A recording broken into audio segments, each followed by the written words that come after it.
हर किए अम्मा से तुरला नाता हो के पापा मोरा मोरिया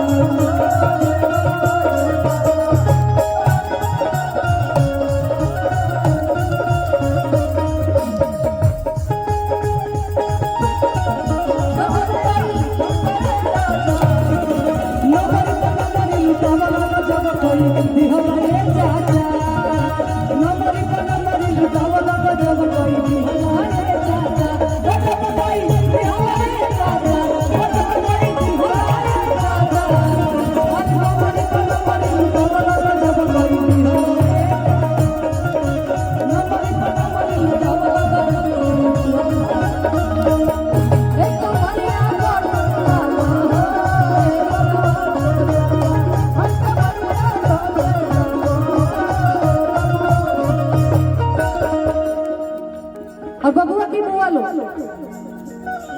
ननद के बोलाई लो ननद को नहीं सुनेली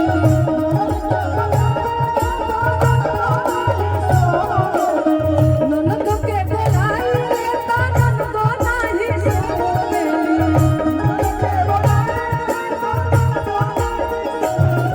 ए दीदी से तुरला नाता हो ए बबुआ के पापा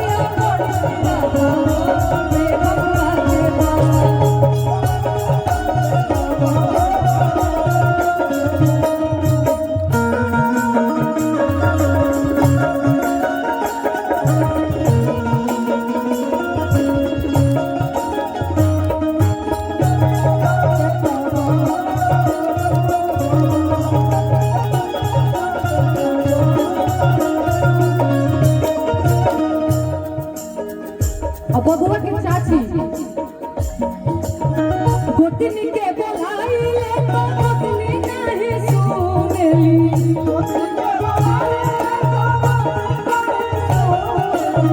गोतनी के बोलाई ले तो गोतनी नहीं सुनेली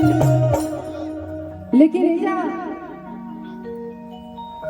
बहू के प्रति प्रेम अलगे बाटे सासू जी के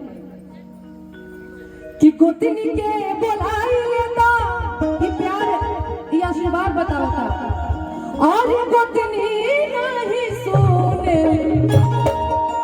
आ ए भाभी से तुरला नाता हो ए बबुआ के पापा मोरा मोरिया